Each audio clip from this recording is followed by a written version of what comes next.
परम श्रद्धेय doctor विद्यादित्य ma'am को सादर प्रणाम करता हूँ। कार्यक्रम के मुख्य अतिथि श्री रघुनाथ राज जी को मैं प्रणाम करता हूँ। मंच पर मंचासीन सभी श्रद्धेय विशेष अति विशेष प्रबुद्ध जनों को और आप सबकी उपस्थिति को मैं प्रणाम करता हूँ। सब कुछ सुनने के बाद लगभग ये है कि ऋचा जी ने एक बहुत ही अनछुए विषय को टच किया है। आमतौर पर इस तरह के विषय पर लिखने से लोग बचते हैं, क्योंकि इन विषयों पर लिखने के लिए बहुत ही गहन अध्ययन की आवश्यकता होती है, बहुत क्लैरिटी की आवश्यकता होती है। अगर आप तमाम बिंदुओं पर क्लियर नहीं है, स्पष्ट नहीं है, आपका कंसेप्ट क्लियर नहीं है, तो उस पर अपनी राय व्यक्त कर पाना, अपनी राय से अपनी भी अभिव्यक्ति व्यक्त कर पाना मुझे लगता है बहुत ही कठिन होता है।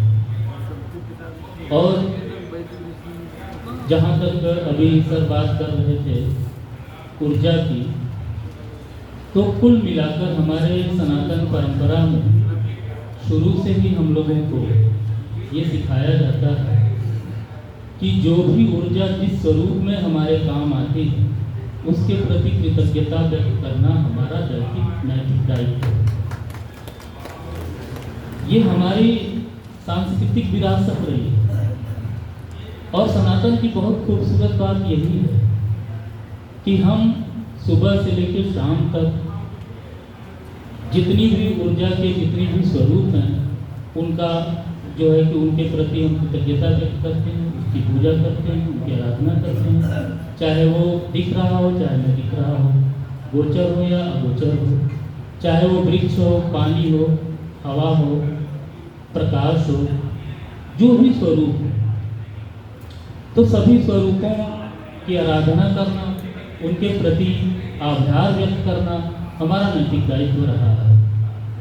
और हमारे समाज में तमाम तरह के विसंगतियाँ भी हैं, चीज़ों को लेकर तरह तरह की बातें भी हैं।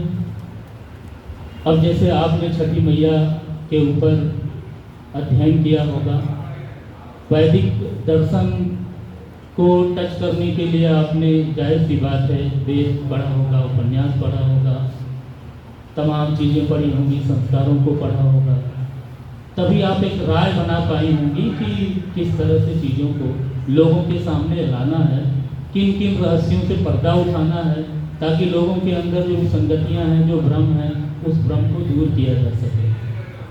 तो ये बहुत ही श्रम साध्य काम है और इसके लिए हम आपको बहुत बहुत बधाई देते हैं और बहुत बहुत शुभकामनाएँ भी करते हैं। मैं बहुत विद्वान व्यक्ति तो नहीं हूँ, मेरे बीच में बड़े बड़े विद्वान लोग बैठे हुए हैं जो आपको बताएंगे इस विषय की गंभीरता को, इस विषय की बहुत ही अंदर तक जाकर इसकी प्राथमिकता को बताएंगे। मेरा सिर्फ इतना कहना है कि इस तरह के विषयों को गंभीरता से लेना चाहिए, ताकि हम जिन प्रक्रमों से गुजर रहे होते हैं वो अन्य दुनिया में या अन्य जो है जगहों पर उसका मजाक न बनाया जाए, उसमें जो है कि कमियां ढूंढ करके उसकी बुराई न की जाए। तो तमाम तरह के जितने भी प्रश्न हमारे मन में उठते हैं, जिन चीज़ों को लेकर, जिन संस्कारों को लेकर, उस प्रश्नों को प्रश्नोत्तर के माध्यम से लोगों तक सही चीज़ पहुंचाना भी हमारी जिम्मेदारी है। तो मैं ऋचा जी को बहुत बहुत बधाई देता हूं और बहुत बहुत धन्यवाद प्रेषित करता हूं मुझे यहाँ बुलाने के लिए। Thank you.